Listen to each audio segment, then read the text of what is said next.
ばく道は窓空と Nagpakilala si Nazuna bilang pinakamalakas at tinanong pa niya si Hardy kung narinig ba nito ang kanyang sinabi dahil tila hindi siya pinapansin. Sagot naman ni Hardy, narinig niya yon at tinanong kung si Nazuna nga ba ang magiging kalaban niya. Kumpirmado naman ni Nazuna at idagdag pa niya na hinihinala niyang siya ang pinakamalakas sa hanay ng mga elves. Pinagmasdan ni Hardy si Nazuna at inamin niyang isa itong batikang mandirigma, ngunit sinabi rin niyang wala siyang pakialam. Ibinunot niya ang kanyang espada at buong kumpiyansang idineklara na siya ang Apex at walang sino man ang makakatalo sa kanya. At dito na magsisimula ang kanilang matinding laban. Napansin din ni Hardy na mula sa equipment ni Nazuna hanggang sa weapon nito ay umaapaw ang napakalakas na mahikang enerhiya. Pati ang paraan ng pagwasiwas ni Nazuna ng espada ay nagpapakitang taglay niya ang lakas na higit pa sa karaniwang tao.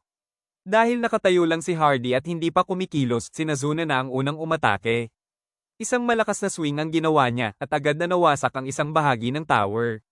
Naputol ang espada ni Hardy at nagtamo pa ito ng pinsala sa katawan.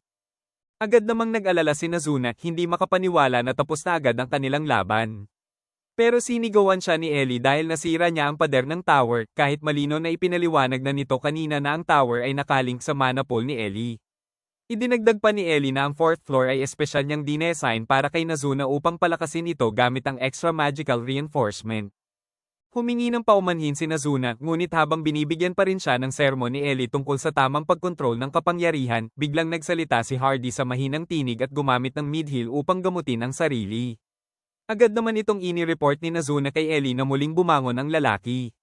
Ipinaliwanag naman ni Ellie na dahil iyon sa mga enchantments niya na nakadesenyong pigilan ng pagkamatay ng sinuman sa tower. Sa kanyang muling pagbangon, seryoso na si Hardy. Inakala kasi niyang biro lang ang lakas ng kanyang kalaban. Ginamit niya ang skill na Silent, isang spell na nagpapahina sa katunggali habang pinalalakas naman siya. Binanggit pa niya ang salitang Hermit at isang aura na parang espada ang nabuo sa kanyang paligid. Naghanda siyang umatake habang si Nazuna naman ay itinago ang kanyang espada. Habang unti-unting lumalapit si Hardy, nagtitigan ng dalawa, parang sinusukat ang magiging galaw ng bawat isa. Isang napakabilis na kilos ang ginawa ni Nazuna, agad niyang sinikmuraan si Hardy, dahilan upang mapatalsik ito at tumama sa pader, na muling nawasak dahil sa lakas ng suntok. Natuwa pa si Nazuna dahil sa pagkakataong ito, hindi siya nakabutas ng bagong pader, ngunit agad ulit siyang sinigawan ni Ellie. Noong sinabi kong huwag kang manayra ng kahit ano, iritadong saad ni Ellie, ang tinutukoy ko ay anumang pinsalang kailangan pang ipa-repair. Sa nakakaawang mukha, sagot naman ni Nazuna na ginagawa niya ang kanyang makakaya. Tinawag pa niya si Ellie na Harpy at nagsumbong kay Light na binubuli siya ng isang Harpy. Sa kabila ng pagtatalo ng dalawa, sinabi ni Light kay Ellie na hayaan na muna si Nazuna dahil nagawa naman itong mahuli ang captain ng elves. Humingi ng paumanhin si Ellie at paliwanag niya, gusto lang niyang turuan si Nazuna ng importansya ng tamang kontrol ng kapangyarihan sa laban. Nag-alala naman si Light dahil tila naubos ang mana ni Ellie sa paulit-ulit na pag-repair ng nasirang bahagi ng tower. Pero sagot ni Ellie, hindi naman iyon malaking problema, nagbigay lang daw iyon ng konting panginginig sa kanyang mga paa. Nagsalita si Light na halos oras na, at sinabihan ng dalawa na ipakita ang kanilang pinakamahusay na asal dahil paparating na ang kanilang mga bisita. Napansin naman ni Sir Mikhael na sa likod ng pintong nakaharap sa kanila ay naroon na ang kanilang pakay. Biglang nagbukas ang pinto, at ayon kay Sir Mikhael, ang batang lumabas ay ang master ng tower. Namuka naman ni Sasha ang batang minsan na niyang nakita sa lungsod doon at binati siya nito sa kanilang muling pagkikita. Naitanong ni Sir Mikhael kung kilala niya ba ang bata at sagot ni Sasha, isang beses pa lang niyang nakikita ito. Galit pa nitong idinagdag na kung makapagsalita ang bata ay parang matagal na silang magkaibigan. Natawa si Light at sinabi kay Sasha, dati naman ay inaalagaan mo ako. Nagulat si Sasha, paano magagawa niya yon para sa isang nakakadiring tao? Dito na tinanggal ni Light ang kanyang maskara. Agad namang tumambad kay Sasha ang pagkagulat at hindi niya mapigil ang itanong kung bakit walang kahit anong pagbabago sa itsura ni Light. Ipinaliwanag naman ni Light na pinahinto niya ang sarili sa pagtanda upang manatiling sariwa ang sakit sa kanyang alaala. Dahil dito, natanong ni Sir Mikhael si Sasha kung ito ba ang candidate para sa maestro na dapat niyang patayin ilang taon na ang nakalipas. Si Light ang sumagot. Ikinwento niyang sa panahong iyon ay isang teleportation trap ang nagdala sa kanya sa kailaliman ng abyss, ngunit nagawa niyang mabuhay, bahagi para maghiganti, at bahagi para matuklasan ang katotohanan sa likod ng lahat.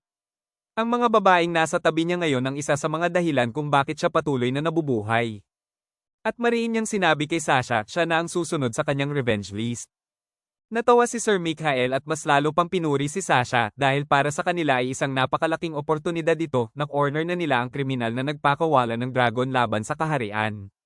At kapag napatay nila ito, maaabot nila ang pinakamataas sa kapangyarihan sa Royal Court.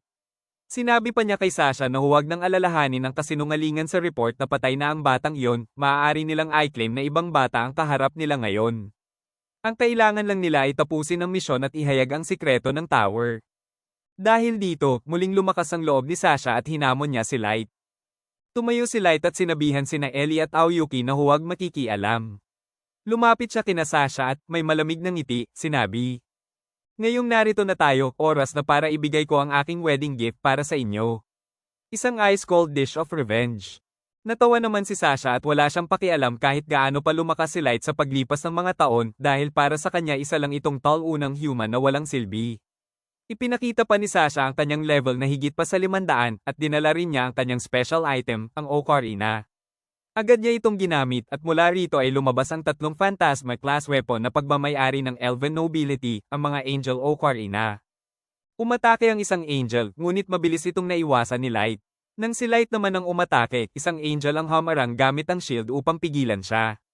Dahil dito, mas pinalakas ni Light ang kanyang strike at nagawa niyang basagin ang shield ng Angel. Mabilis namang nagcast ng hilang isa pang Angel upang ibalik ang nasirang bahagi ng shield. Dito na napagtanto ni Light ang role ng 3, isang attacker, isang tank, at isang healer.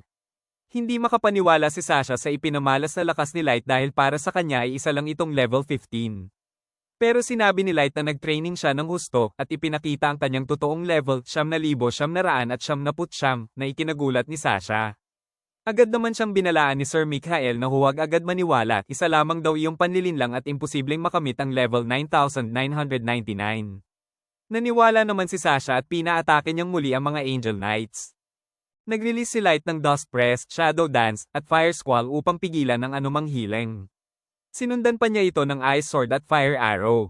Ngunit hindi pa rin ito tumalab dahil kayang mag-summon ni Sasha ng paulit-ulit nang hindi nababawasan ang kanyang mana. Kaya naman naisip ni Light na sirain ang Ocarina, ngunit mabilis na hamarang si Sir Mikhael at ginamit ang kanyang shield upang pigilan ang pag-atake. Sinubukan ni Light na palakasin ang kanyang strike ngunit hindi ito tumalab, nag-bounce back lang siya.